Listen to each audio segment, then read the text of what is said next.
하겠습니다.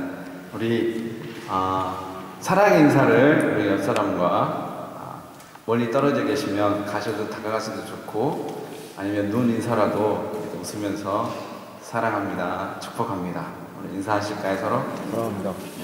21일. 자, 그러시고 제가 내가 사랑하는 이유는, 아마 마틴 루터가 이 노래를 알았으면 종교개혁 때 이 노래를 불렀을 것 같아요. 그래서 주님 때문이다. 우리 이 찬양 한번 부르시죠.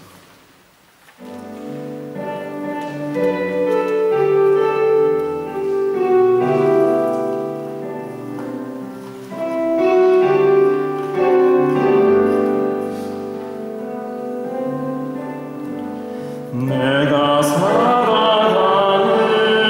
이유는 주님 때문이라.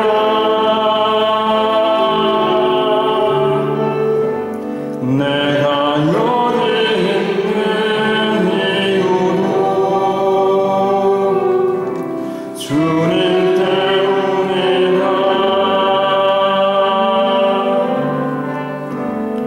내가 살아가는 이유는 주님 때문이라. 내가 여기 있는 이유도 주님 때문이라. 주님 언제나 내 안에 내가 주님 안에 온전히 하나 되어서 주의 형상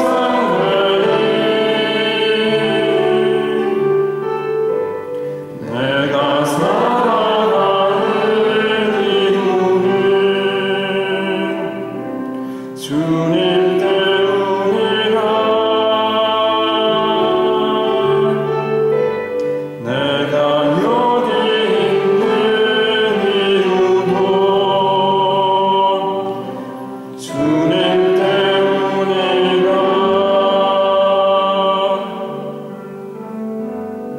내가 살아가는 이유는 주님, 주님. 내가 여기 있는 이유도 주님 때문이라.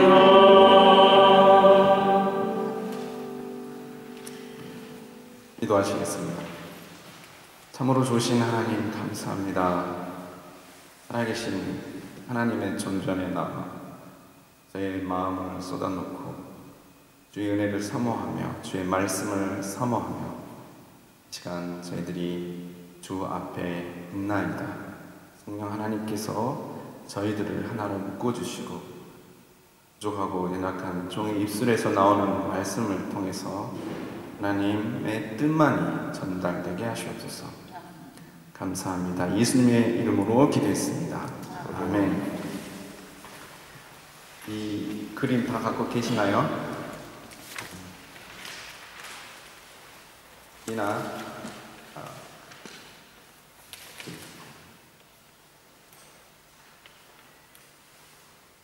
오늘은 종교개혁 주일입니다. 2017년은 종교개혁 500주년입니다. 그래서 독일에서 아주 큰 행사로 지금 계획하고 있습니다. 그 행사를 준비하면서 2008년부터 10년 동안 매해년 새로운 주제를 가지고 종교개혁을 기념하고 그에 따른 다양한 행사를 개최하고 있습니다. 올해 2015년 주제는 여러분도 아시겠지만 성서와 그림입니다. 그래서 제가 오늘 여러분에게 지난번 수련회 때 잠깐 보여드렸던 그림, 루터 박물관의 제일 첫 번째, 여러분들이 지나시면 이 그림을 보시게 됩니다. 이 그림은 루카스 크라나라는 화가가 자신의 생애 마지막 작품으로 그린 그림입니다. 다 완성을 하지 못하고 그의 아들, 이름이 똑같습니다. 그의 아들이 이 그림을 완성시켰습니다. 올해 이 아들 크라나하가 태어난 지 올해 2015년이 500년 되는 해입니다. 그래서 무엇보다도 이 그림이 갖는 의미가 크다고 하겠습니다. 이 그림에는 화가가 직접 등장을 합니다. 여기 이 그림에 세 사람이 있습니다. 그 가운데 있는 사람이 크라나하라는 화가입니다. 즉, 이 아버지 화가가 지금 가운데 있고, 그 가운데에 여러분들 보시면서 왼편으로는 세례 요한이고, 오른편에는 누구 같습니까? 예, 루터입니다. 네, 루터가 뭘 들고 있죠? 네, 성경을 들고 있습니다. 이 크라나하는 루터 아주 친한 친구였습니다. 그리고 그의 종교 계획을 지지하는, 루터의 종교 계획을 지지하는 사람이었습니다. 그래서 이 그림에는 종교 개혁 사상이 담겨 있습니다. 그는 생애에 십자가에 달리신 주님을 많이 그렸습니다. 세례 요한이 가리키고 있는 손을 보십시오. 어디를 가리키고 있습니까? 십자가에 달리신 주님을 가리키고 있습니다. 오른손을 보면 주님을 가리키고 있죠. 오직 성선, 오직 은총, 오직 믿음. 이것이 종교 개혁의 가장 본질적인 핵심 사상이라고 말씀드릴 수 있습니다. 여러분들이 아시는 것처럼 이 세 가지 사상을 연결하는 것은 바로 그리스도이십니다. 오직 그리스도가 바로 이 종교개혁의 핵심 사상이라고 말씀드릴 수 있습니다. 오직 주님을 믿는 믿음으로 구원에 이른다라는 바로 이 은혜의 사건을 루터는 말씀을 통해서 깨닫고, 그가 가톨릭 교회의 잘못된 점을 95개 조항을 써서 걸어놓은 사건이 바로 종교개혁의 시발점이라고 말씀드릴 수가 있습니다. 이 그림을 조금 더 상세하게 논하기 전에 배경에 대해서 조금 말씀드릴 수가 있고 싶습니다. 예수님의 발, 여러분들이 보시는 왼쪽에 보면 벌거벗은 자가 이렇게 공포에 마귀에게 쫓기는 장면이 있습니다. 원래 이 그림은 칼라로 되어 있는데 흑백이어서 여러분 중에서 잘 보실 수 있을지 모르겠습니다. 이것은 인간의 실존의 모습입니다. 종교개혁 시대 사람들의 실존의 모습이기도 하고, 오늘날 하나님을 모르는 사람들의 모습일 수도 있습니다. 벌거벗은 채로 도망가는 이 사람, 마치 아담과 하와가 죄를 짓고 에덴 동산에서 자기의 벌거벗은 수치를 가리기 위해서 무화과나무로 가리웠던 그 장면을 여러분들이 연상하실 수 있을 것입니다. 인간은 이 자신의 죄를 가리기 위해서 이때로부터 노력을 했던 것 같습니다. 율법은 이렇게 해야만 너희가 구원을 받을 수 있다. 이렇게 해야만 구원을 받을 수 있다고 얘기를 합니다. 그러나 그것은 공포요, 불안이요, 진정한 은혜의 소식을 아니었습니다. 루터 시대에 여러분들이 잘 아시는 것처럼 면죄부라는 것이 있었습니다.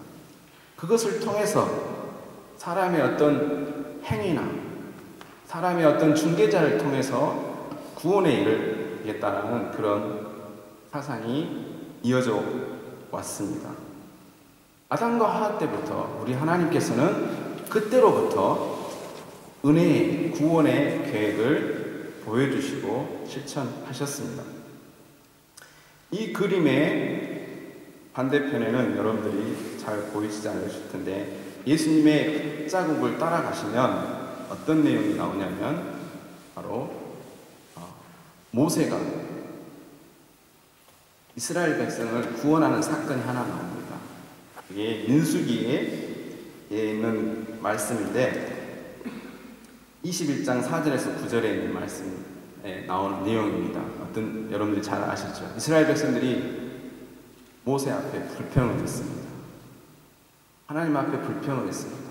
그때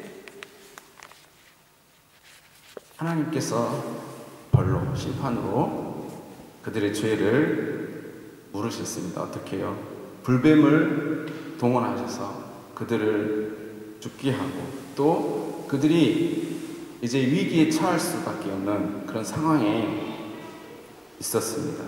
그때 하나님께서는 모세에게 방법을 주셨어요. 구원의 방법이 뭐예요? 놋뱀을 쳐다보는 사람은 살 수 있다. 이게 무슨 얘기입니까? 어떻게 보면 이게 믿어지지 않는 사건입니다. 놋뱀을 쳐다보는 게 무슨 그 의미가 있을까? 오늘 우리가 본문 말씀에서 읽지는 않았지만 요한복음 3장 14절, 15절에 보면 그 얘기가 나옵니다.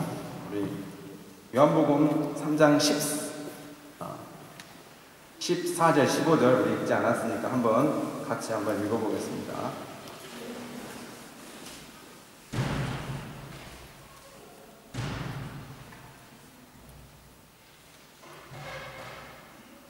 하늘에서 내려온 자, 곧 인자 외에는 하늘에 올라간 자가 없느니라. 모세가 광야에서 뱀을 든 것 같이 인자도 들려야 하리니. 바로 이 그림의 이 핏자국을 따라가면 바로 이 장대에 달린 놋뱀의 그림이 있습니다. 이 이야기가 바로 지금 루터가 펼치고 있는 이 성경에 이 우리 그림에는 나타나 있지 않지만 전문가들은 그걸 밝혀냈습니다. 바로 요한복음 3장 14절 15절에 있는 말씀, 그리고 요한일서의 그리스도의 피로 우리가 정결함을 입었나니, 이 말씀이 또 다른 한편에 기록되어 있습니다. 마지막으로 히브리서 4장 16절의 말씀이 다른 한편에 루터가 펼치고 있는 이 성경에 기록되어 있는데 다음과 같습니다. 우리는 긍휼하심을 받고 때를 따라 돕는 은혜를 얻기 위하여 은혜의 보좌 앞에 담대히 나아갈 것이니라. 아멘. 은혜의 보좌 앞에 담대히 나아갈 것이니라. 종교개혁 시대에서는 담대히 나갈 수가 없어요. 항상 신부를 통해서, 교양의 말을 통해서, 전통을 따라서, 면죄부를 통하여서만이 죄 사함을 받고 하나님 앞에 나갈 수 있다고 생각을 했습니다. 루터는 본인이 하나님의 말씀을 묵상하고 하나님 말씀을 봤을 때 진리의 말씀을 그렇게 말씀하지 않고 있다는 것을 깨달았습니다. 그것이 바로 지금 이 그림에 명확하게 나타나고 있습니다. 그것은 오직 그리스도의 보혈의 피를 통하여서만이 하나님의 은혜의 보좌 앞에 담대히 나갈 수 있다 라는 만인 제사장의 길을 열어놓은 것입니다. 이것이 종교개혁의 큰 의미라고 말씀드릴 수 있겠습니다. 아까 종교개혁의 세 가지 중요한 사상 가운데 오직 말씀, 오직 성서라고 제가 말씀드렸습니다. 종교개혁은 어떻게 보면 말씀으로 우리가 돌아가자, 말씀대로 살자 라는 운동이라고도 말씀드릴 수가 있겠습니다. 이 구원의 길이 어디가 나와 있어요? 말씀에가 다 기록되어 있었습니다. 그런데 이 말씀을 아는 자들이 제대로 선포하지 않고 가르쳐주지 않았던 것입니다. 그래서 루터는 이 말씀을 여러분들이 오늘 우리가 읽을 수 있도록 독일어로 번역하는, 라틴어에서 번역하는 작업을 평생을 통해서 그가 헌신했던 것을 우리가 잘 압니다. 이 놀라운 은혜의 가장, 성서에서 가장 또 핵심의 핵심은 우리가 방금 읽었던 노뱀에 달린, 장대에 달린 노뱀을 바라보며 구원을 얻는다는 것처럼 바로 그분이 누굽니까? 바로 오늘 그림에 나타난 우리 그리스도, 바로 하나님의 어린 양이십니다. 이 예수 그리스도를 믿는 자마다 구원을 얻습니다.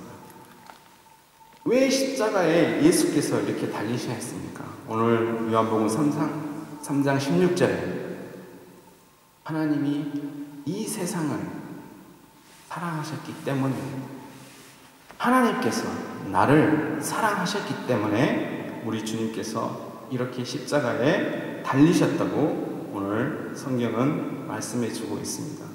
이 놀라운 은혜, 이 말씀을 부여잡고 하나님 앞에 담대히 나갈 수 있는 길을 열어준 것이 바로 종교개혁의 의미라고 말씀드릴 수가 있겠습니다.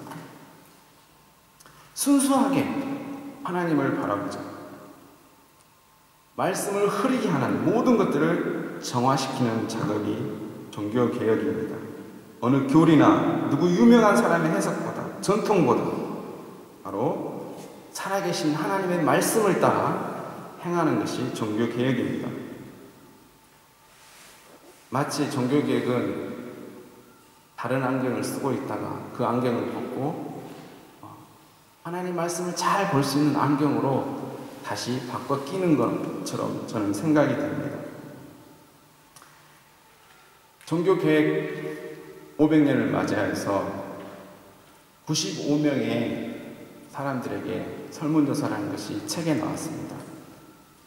그 중에 한 사람이 이렇게 얘기를 했습니다. 뭐라고 얘기했냐면 한네라고 하는 사람인데, 페터 한나라는 사람입니다. 그 사람이 이렇게 얘기했어요. 예수 그리스도의 말씀이 개신교의 중심이다. 교황총회 사람이 주장이 중심이 아니며 시대 정신 대신에 성령이 교착된 교리보다는 살아있는 말씀이 중심이 되어야 한다. 독일에서 회개, 기도의 날이 소멸되고 종교개혁의 날이 할로윈의 날로, 그리스도의 성찬일이 아버지의 날로 왜곡되는 것을 아주 애석하게 여긴다라고 얘기를 했습니다. 종교개혁 500년 전의 사건입니까? 여러분들은 종교개혁을 어떻게 이해하십니까? 여러분에게는 종교개혁이 어떻게 다가오십니까? 여러분들에게는 이 진리의 말씀에 진정으로 확신이 있으십니까? 저는 그 종교개혁의 의미 중에 찾으면서 제가 루터의 마지막, 이 종교개혁자의 루터의 마지막 생애는 어떻게 되었을까? 과연 이 종교개혁자는 그 놀라운 일을 이루고 과연 생을 어떻게 마감했을까? 그래서 제가 그 후반부의 일생을 좀 읽어보았습니다. 그는 후반부에 큰 병에 걸렸습니다. 죽을 병이었습니다. 더 이상 가망성이 없는 병에 걸렸습니다. 그런데 그는 자기 호흡이 닿을 때까지, 목숨이 닿을 때까지 무엇을 했냐면 그가 했던 일, 하나님 말씀을 전하고 전도하고 찬양하고 그런 일들을 계속 해왔었습니다. 더 이상 그가 할 수 없었을 때, 더 이상 개혁의 의지를 계속 펼칠 수 없을 때 그가 한 것은 무엇이냐면 첫째, 회개하였습니다.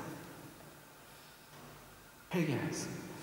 자신의 지난날을 돌아보면서 하나님 말씀대로, 진리대로 아무리 내가 종교개혁자라도 내가 하지 못한 잘못된 부분들에 대해서 회개하였습니다. 두 번째로 그가 마지막 생일에 그런 소원을 했더라고요. 하나님, 내게 조금만 더 힘을 주시면 제가 꼭 하고 싶은 게 하나 있습니다. 그게 무엇이냐 하면 바로 화해입니다. 만스펠드라고 하는 자기 고향에서 종교전쟁이 계속 있었어요. 그래서 계속해서 사람들 간에 그런 불화가 일어나고 전쟁이 있었던 그곳에서 자기가 마지막 힘으로 수일을 그곳에 머무르면서 그 화해 운동을 하였습니다. 그의 마지막 힘을 거기에다가 다 쏟았습니다. 마지막에 그가 이제 그것도 할 수 없는 처지가 됐습니다. 이제 하나님의 부르심을 받는 그 순간에 모든 친구들과도 다 이제 헤어지고 마지막에 가족들과 가장 가까운 사람들하고 있으면서 이제 있습니다. 그런데 그의 육신의 고통이 너무 크니까 그가 죽음의 고통 때문에 무서워했습니다. 그의 95개조 14조에는 이런 말이 있습니다. 믿음이 약할수록, 믿음이 약한 자는 죽음에 대한 공포가 있다. 그런데 지금 자기가 그렇게 개혁을 주장해놓고 뭐 하는 거예요? 자기 자신이 지금 죽음의 공포에 있는 거예요. 나를 위해서 기도해달라. 나를 위해서 기도해달라. 이렇게 부탁을 하는 글을 제가 읽어봤습니다. 그러면서 그가 마지막으로 외친 말이 있습니다. 오늘 우리가 읽었던 본문 말씀. 하나님이 세상을 이처럼 사랑하사 독생자를 주셨으니 누구든지 저를 믿는 자마다 멸망치 않고 영생을 얻게 하려 하십니다. 이 말씀을 외치고 그리고 돌아가셨어요. 무슨 말이에요? 하나님의 이 약속의 말씀, 나는 이 말씀, 내가 지금 공포에 두려워 떠는데 가장 이 힘든 순간에 그가 떠올리는 건 뭐예요? 십자가에 달리신 그 주님을, 이 그림에 나와 있는 주님을 바라보신 겁니다. 죽음의 권세를 깨뜨리신 이 그림 아래 보면 예수님이 부활 승천하셔서 그 사탄 권세를 멸하시는 그 그림이 나옵니다. 그 그림을 연상하고 멸망하지 않는다. 그 확신이 이 마틴 루터에게 있었습니다. 그리고 그는 하나님 나라의 부름을 받았습니다. 종교개혁. 이 종교개혁은 500년만 있어야 되는 것이 아니라 우리가 목숨을 다하는 순간까지 계속해서 우리가 하나님 앞에서 이루어져야 됩니다. 하나님의 말씀을 우리가 온전히 하나님의 약속을 바라보지 못하는 여러 가지 이유가 있을 수 있습니다. 루터처럼 병, 아니면 사업의 실패, 여러 가지 인간적인 문제, 금전적인 문제, 이런 모든 인간의 문제가 또 잘못된 거짓 교리, 이런 것들이 우리가 하나님 말씀을 제대로 보지 못하게 할 수 있는 것들이 늘 우리 앞에, 우리가 교회 문 밖에 나가면 있습니다. 그때마다 우리가 하나님의 약속을, 이 말씀으로 다시 돌아와야 됩니다. 이 말씀을 다시 부여잡아야 됩니다. 루터가 부여잡았던 것처럼 가장 힘들 때 이 약속의 말씀을 부여잡았던 것처럼 우리에게도 이러한 은혜가 목숨이 닿을 때까지, 하나님 나라에 부름 받을 때까지 이러한 은혜가 있으시기를 간절히 축원합니다. 기도하시겠습니다. 우리가 누구입니까? 죄인 중에 죄인입니다. 나를 위해서 이 벌레만도 못한 이 종을 위해서 십자가에 죽으신 이 은혜를 저희들이 입었습니다. 나를 사랑하시는 그 하나님의 사랑, 그 은혜를 입고 저희가 담대하게 하루하루를 살아갑니다. 하나님, 때로는 우리가 어려움에 처할 수 있는데 하나님 그때마다 그리스도를 바라보게 하여 주시옵소서. 부활하신 승리하신 주님을 바라보게 하시옵소서. 사망 권세에 이기신 주님을 바라볼 수 있게 하시고 그분이 우리에게 약속하신 말씀을 끝까지 부여잡고 흔들리지 않고 우리가 날마다 나의 종교 계획을 이루어내는 놀라운 은혜가 있게 하여 주시옵소서. 감사하며 예수님의 이름으로 기도합니다.